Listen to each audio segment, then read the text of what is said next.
but this is a group of winners right here. That's what I said, a group of winners. Yeah, let's hear it for you guys. Yes! Wednesday morning, we're fired up. I don't need a mic, we're ready to go, and we have a group of winners right here. Yes, my name is Sara. I have been with Clements International for the last 10 years full-time, but before that, I provided child labor for the family business. How many of you have had the opportunity to provide child labor for your family business? Yes, right now I see you too. You know, I think that there's something really unifying about us who've gotten this opportunity to provide child labor for the family business before. It just like does something in your soul. It's not necessarily a positive thing in our soul, but it like does something in your soul. And I said to my dad when I was growing up, wrapping VHS training tapes up just into dealerships all across the world, I said, Dad, never, ever, ever, ever in a million years will I join the family business. I also told my kids we'd never, ever, ever get a puppy. You know what we have in our house? A puppy.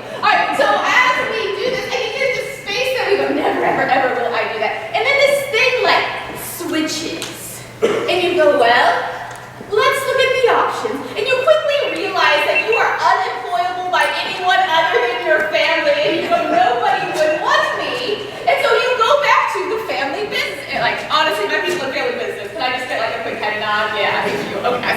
All right, and so over the course of the last 10 years ago, I had identical twins, Grace and Kate, and I became really, really, really passionate quickly about getting a paycheck. Who's there? Who's been there before? You became really passionate. So I picked up the phone, which at the time was a good old flip phone from Track Phone. You know the ones, yeah. And I called my dad and I said, Dad, is there any way that I can join the family business? And after he stopped laughing for about 15 minutes straight, going, I told you so. One of those solid strategies. He said, sure, Sarah. You can join the family business part-time and do inside sales. I said, I don't care. I just want to make enough money to send these babies to daycare. That's all I want to do, Dad. And so over the course of the last 10 years, I've had the opportunity to walk alongside dealers and manufacturers like yourself to help implement processes and give you hope. And that's what we're going to do today. We're going to talk about processes for hiring specifically. So I'm just kind of curious, how many of you have come to the Expo, whether we're going to call it the Equip Expo or the GIE Plus Expo? I'm probably going to slip up a few times. I'm just going to be honest with y'all. All right, how many of you have come to the Expo? This is your very first time. Let me see your hands. Very first time. Oh my gosh. All right, let's give everybody a quick round of applause for that. Welcome. So glad you're here. All right, how many of you have been coming for between 1 and 5 years? Let's see your hands here. All right, very good. How many of you have been coming for more than 10 years? Anybody in the more than 10 years? All right, how many of you have been coming as long as the show is open or you feel like it has? All right, I see you. That's fantastic. As a company, what we do at the core is, I would say we are the Gordon Ramsay of kitchen nightmares for dealerships. Okay, that's what we do. We walk alongside dealerships just like yourself and help implement processes and parts and service, and as well as the other management sides of the business. But here is the ultimate difference between us and Gordon Ramsay. Are you ready for this? We have to be a lot nicer to technicians than he is to chefs, because clearly it's much easier to find chefs than technicians. Would you agree? Like, that's the strategy. I don't know how he does it, and he's like, do chef, do chef, do chef. We can't do that with technicians. We're like, oh, we know that you're a terrible person and we don't want to be around you, but you will do. Like, that's what we have to do with technicians sometimes. That's the truth. All right, so let's dive into our topic this morning. We're talking about unconventional hiring strategies for your dealership. How many of you, when you opened up your dealership, said, Sarah, the reason I opened my dealership is because I love HR processes? Oh, that's right, no one. Okay, no one said, like, I'm opening up this dealership because I am so deeply excited about finding and hiring good people that's why I'm doing this. I'm going to invest my savings into this business, and all I'm going to focus on is finding and hiring, maybe firing too, I don't know, finding and hiring really good people for my dealership. That's not why anyone started their dealership. I also put in that category marketing. It's probably not why any of you started your dealership, but as small business owners, would we all agree that that's just part of the deal? we've got to find a way to find, hire, and retain really good people. And if we don't, who does all of this fall upon? Does it fall on your people? Oh, heck no. It falls on you as the owner or the manager. And so this is something fundamental that we have to dive into as we are looking through. Oh, we're going to listen to music again. We're all real excited about that. But this is something we have to look into as we're looking through this strategy for movement forward. So when it comes to finding and hiring good people, we have to clarify the three big buts. Yes, I know what I did there, and that was intentional, okay? Yes, I knew what I did there, that's intentional. All right, the three big buts that we have to identify is, number one, but Sarah, where do I find these mythical unicorns prancing in the field that I'm going to bring into my dealership? That's our first but we have to clarify. Number two, but Sarah, how much can I really afford to pay? I don't have any money left to pay anybody else. How am I supposed to bring somebody into this? And finally, but Sarah, how do I make sure that I don't hire anyone with baggage?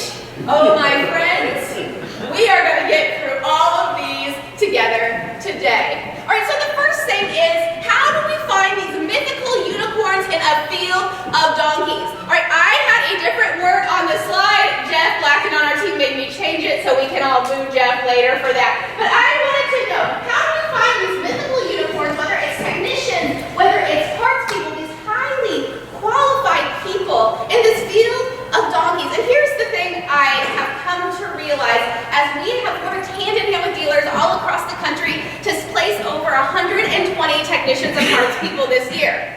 The majority, if not all, of the people you are looking for already have a job. Oof. That's tough, right? That's tough. You go, okay, that's great, Sarah. So what you're saying is that I'm going to need to steal employees from other businesses so that my business can survive. Yep, that's what I'm saying. That's exactly what I'm saying. Now, I'm not saying that we're going to go to the dealership down the road and be like, snatch, it's lunchtime, snatch, we're taking you. Hey, did you see the tools that we provided our dealership? That's not what I'm saying. I'm not saying steal them from the dealership down the road, but I'm saying all of the people, the majority of the people that in the United States right now, some of you are like, yes, Sarah, I'm going on a stealing spree for technicians, let's go. All right, no, but the majority of people in the United States right now who want to be employed are currently employed. Would you all agree with that statement?